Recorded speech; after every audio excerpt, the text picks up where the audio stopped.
Rakesh Verma advocate आपको अपने YouTube channel में हार्दिक स्वागत एवं वंदन करता हूं। आज मैं ये वीडियो अपलोड कर रहा हूं कि नारी की शिक्षा क्यों आवश्यक है, नारियों के सशक्तिकरण के लिए, उनके मान सम्मान को संवर्धित करने के लिए हमारे देश ने क्या कानून बनाए हैं और उनको संरक्षित एवं संवर्धित करने के लिए क्या हमारा नैतिक दायित्व है। सशक्तिकरण का आंदोलन तब तक सफल नहीं हो सकता है जब तक हम नारी को पूर्णतः शिक्षित नहीं करेंगे, क्योंकि शिक्षा एक ऐसी चीज़ है जो मनुष्य के जीवन में आत्मविश्वास को बहुत प्रबलता से बढ़ाती है। और जब तक आत्मविश्वास मनुष्य में, या नारी हो या पुरुष, जब तक उसमें आत्मविश्वास की बढ़ोतरी नहीं होती है, अपने चरमोत्कर्ष पर नहीं पहुंचता है, तब तक मनुष्य जो है आगे उन्नति नहीं कर पाता है।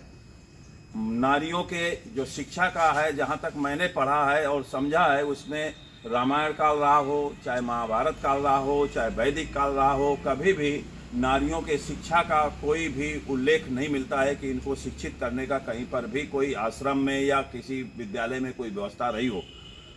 महान विद्वान, महान समाज सुधारक ज्योतिबा फूले और उनकी धर्मपत्नी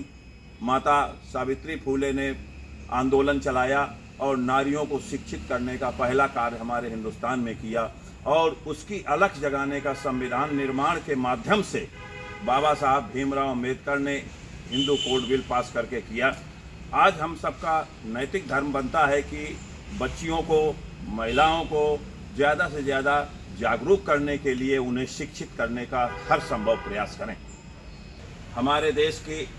कानून निर्मात्री सभा ने, चाहे वो विधानसभा हो हमारे प्रदेश की और चाहे लोकसभा हो या राज्यसभा, सब ने ये आवश्यकता महसूस की कि नारियों के संरक्षण, उनके आत्मसम्मान और उनके मान को संरक्षित एवं संवर्धित करने के लिए निश्चित रूप से उपाय किए जाना आवश्यक है। उसके लिए कानून बनाया जाए जिससे उनका शोषण ना हो सके, उनका उत्पीड़न ना हो सके। इसी के तहत